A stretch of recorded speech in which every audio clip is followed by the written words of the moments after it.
Nang nahuli itong si Melania at itong nga si Bea dahil na rin dito kay Tali sa pamamagitan nga ng relo na nakita nga nitong si Tali. Talaga namang hindi nilibayan ni Tali hanggang sa tuluyan na bisto niya ang pinagagawa nga nitong si Melania at nasaktan siya ng gusto dahil nga sa tuluyan na namatay ang kanyang ama at ang pinakamasakit na katotohanan na kanyang natuklasan ay ang kanyang ina pa mismo ang pumatay nito.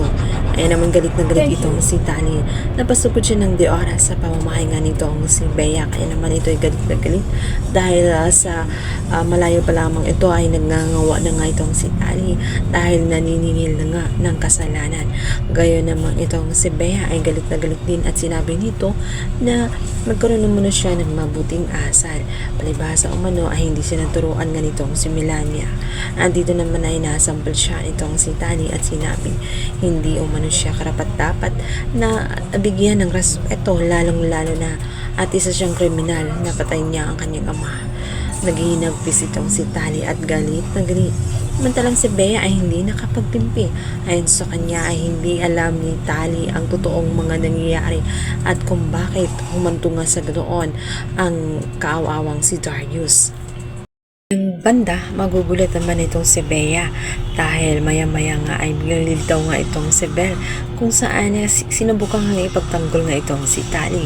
Ngunit hindi siya natutuwa sa kanyang mga nakita. Ang akala niya ay teleba field trip sa loob ng kanyang pamamahay. At ang sumunod na eksena ay hindi na talaga niya magugustuhan sapagkat ang hunin na nga ng mga pulis na paparating na. Galit na galit itong si Bea at ayon sa kanila ay hindi na nila matatakasan ang kanilang mga kasalanan sa pagpatay nga nito kay Darius. Subalit buo ang loob nga nitong si Bea. Ano man ang mangyari ay aalis siya at tatakas at isasama nga itong si Melania. Kaya hindi sila nasundan dahil nga ito ay may hawak na baril.